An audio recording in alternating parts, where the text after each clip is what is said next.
trigger happy and I give less than a fuck. Love me or hate me, I'ma show enough, rip shit up. It's Mr. Nothing, nice on a mic stand. Mic in the left and the zest in my right hand. I took a puff, had enough now, hold up. If that was Indo, niggas getting rolled up. Alright folks, this is Acid Roots. So I'm going to review Mickey Avalon, the self-titled album by Mickey Avalon that came out on MySpace Records in 2006. So basically, this guy is a cat that kind of was friends with Simon Rex, the actor who was in like some of the Scary Movie movies. He was the guy that played the Eminem character from that series. But Simon Rex has kind of been around longer, and he kind of was what helped Mickey Avalon get a career in music. He kind of was like low-key out and about around California and stuff, and eventually, you know, through word of mouth and such things, low-key kind of music affairs, kind of wound up getting a contract and that type of stuff, and kind of putting out this extremely low-key MySpace Records album. So the thing about this record is, for one thing, you know, with the relative sharp contrast of MySpace's popularity, you would almost think that this is already a red flag, just because the fact that MySpace had a record label and was actually trying to put out music, that should tell you that it probably didn't last for very long either. And you'd pretty much be right. I mean, to my knowledge, this is about one of the few records that was actually promoted on the MySpace Records label, but it's not terrible. I mean, that's the thing about it. I appreciate this record quite a bit. It has personality and spunk. It's extremely low-key, probably one of the more low-key things I reviewed, to the point where I almost feel like the total copies of this record sold was probably only like 10,000 or 4,000 or something, if so, just somewhere in the 4-digit or low 5-digit range. But I still have enough respect for it to kind of say it's worth investing in. Because Mickey Avalon, he kind of reminds me of like a cross between like Everlast and like someone like, trying to think of who else he would kind of be like. A little bit of Everlast, a little bit of Bubba Sparks, a little bit of like if Eminem would have never left the trailer park and would have kept making like those broke records that he made on Slim Shady LP, you'd kind of have the right idea of what Mickey Avalon was up to on this album, just with the sense of being from California. So that's kind of the concept. It's kind of almost like a light sense of trailer park music. He described it himself as like a glam record, if you know about like 80s glam rock and that type stuff, just glam for rap, and then kind of with just like the seedy underside of Hollywood and that type stuff, just to kind of say. And I like the approach of seediness on here, just because for the most part, when you think of like a California album, you typically think of like the stuff of like Dr. Dre, Snoop Dogg, Tupac, Too Short, E40, some of those folks. But this is really, like I said, this album feels like it only sold like 900 copies or something. So that's kind of the concept there. But there were 3 singles, one of which,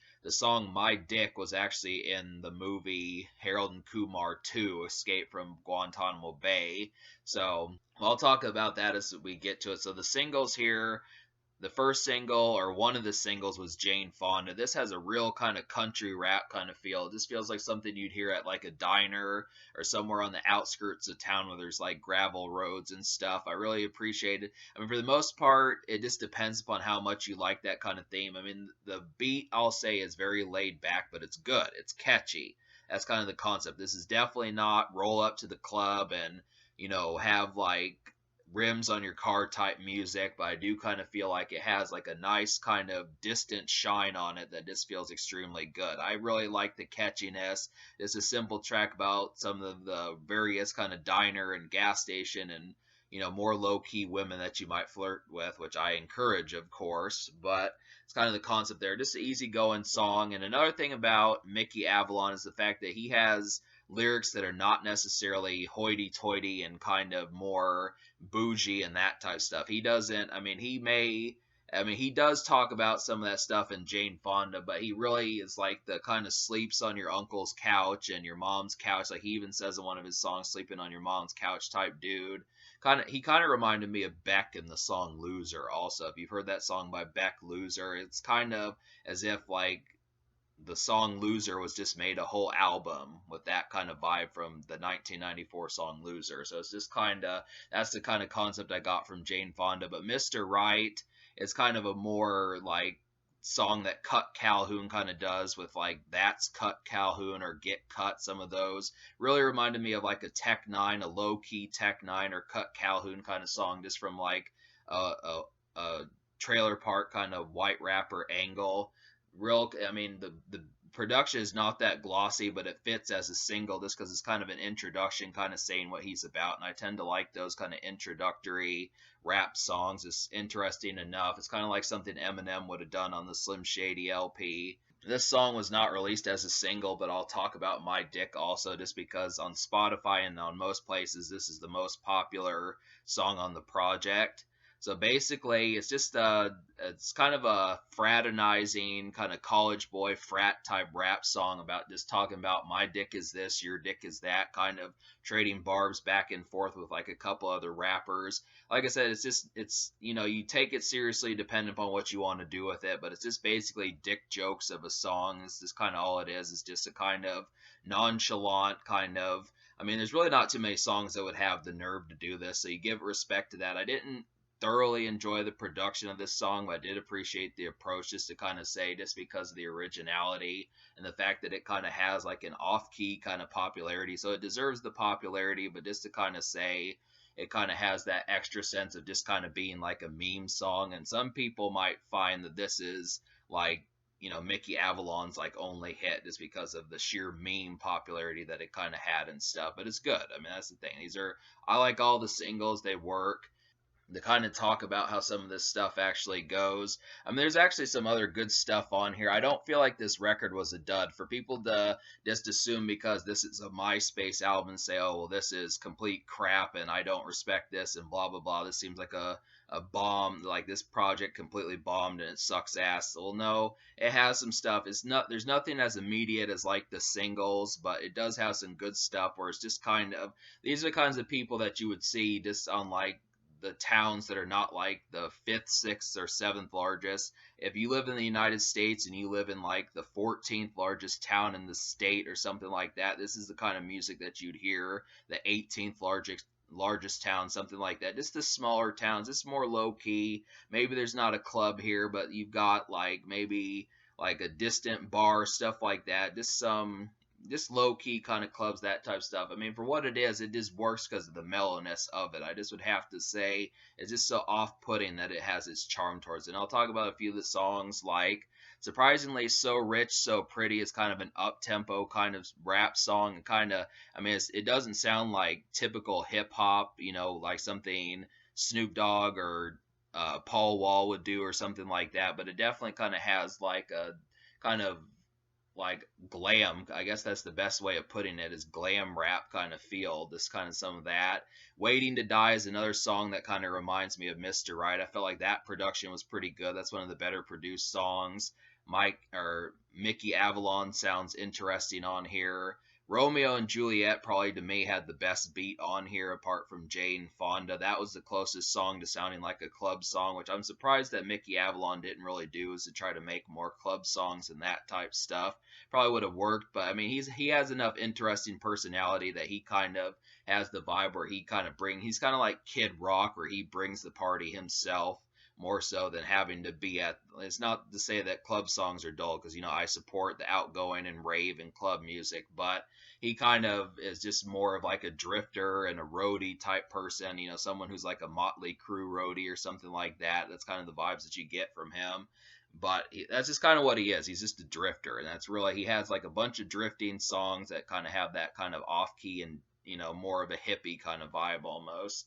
But yeah, so that's basically, I'll go ahead and list the 6 songs out of 11 that I recommend to you. So I would say Jane Fonda, So Rich, So Pretty, Romeo and Juliet, My Dick, Mr. Right, and Waiting to Die, which I basically talked about all these. That's just the concept. I mean, to talk about some of the weaknesses of this album, there's some storytelling songs that I feel like maybe Mickey Avalon should have established like more kind of social outing moments, more songs like My Dick and Mr. Right that kind of give way to his personality more so than trying to tell a point of view. I just think he busted out the story songs a little bit too soon. He should have had more songs like Romeo and Juliet and Jane Fonda, that type of stuff that could have kind of had him cutting loose, because that's what Eminem did. I mean, Eminem was brilliant at storytelling on like Slim Shady LP, but he had songs like Role Model, and he had songs like Guilty Conscience and the way, or My Name Is, that kind of conveyed like him just not being taken so seriously and trying to, you know, have something to say. And I think that's kind of the concept, especially with only 11 songs. I feel like it's really kind of short lived to kind of have like only 3 or 4 songs where he's kind of just about having a good time instead of reflecting on some of the bad times and that type of stuff. So it's just kind of, I mean, like this album says in the description, like on Wikipedia, it kind of says that it's trying to convey like some of the ins and outs of Hollywood and stuff, but you have to really understand that there's just not enough moments depicting like the concept of this is enjoyable. It seems like Mickey may not be as enjoyed with like these moments as it may seem, but that's kind of the concept. I appreciate for what it is, but songs like Mr. Right and Jane Fonda are really short lived. There need to be more. I mean, it's just kind of, that's the kind of concept, but yeah, there's some bad beats on here. I really feel like to say that Romeo and Juliet was the best beat is very telling, just because that really felt like a beat that could be designed on GarageBand, which is something that only costs like $50 or $65 anymore, something like that. It just feels relatively skeletal and that type stuff. So really, Jane Fonda and Romeo and Juliet are the best beats. So there's a lot of stuff that just kind of feels like complete off the wall, like not even eighth pick of the litter type production on here and that type stuff. And it's just kind of like, you know, I think that's probably what bogged down the project and, you know, led to the dissolution. Maybe not, I don't think it was Mickey Avalon's fault about MySpace Records crumbling, but it just is kind of, I mean, it did have the cult appeal. All the singles did their job as far as establishing like meme and internet appeal and cult appeal and that type stuff, but really that's all it really is just food for thought kind of internet talk, but it never really translates to where you would say, hey, you know, like Mickey Avalon's going to be in Dallas, Texas, you know, let's drive from New York to see him type stuff. And that's just kind of, I mean, in terms of seeing Mickey Avalon, and I'm not discrediting him as far as being a headliner, but it feels like, I don't know if he broke the mold as far as being like a super gigantic celebrity compared to someone like Nate Dogg or Paul Wall or, you know, folks like that, those type folks. But this kind of happens to be a thing. So I'm going to give this album, me liking 6 out of 11 songs.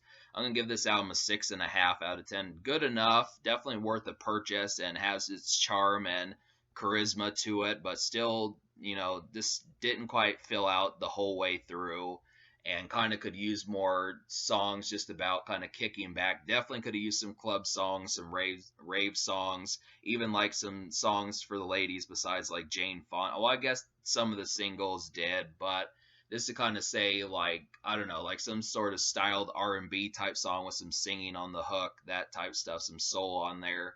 And it also could have used features. I mean, definitely that's another thing. I don't know who like I don't know who Mickey Avalon could have collaborated with. He did collaborate with Dirt Nasty and Andre Legacy, but we could have used, there just should have been more songs on this project. It should have been at least 12, 13, 14. Put a couple folks on there, get some low-key rappers that were around that time. Bubba Sparks, someone like that could have been on there. But it's not so much I'm nitpicking like I'm full-blown complaining, but these are just, you know, pointers that I could have seen for it.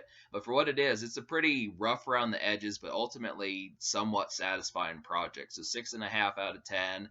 I'll give it a 7 social just because it had 3 singles. A lot of these were meme songs and just kind of like, hey, do you remember this type stuff? Kind of nostalgic and that type stuff. So it's got some good vibes about that.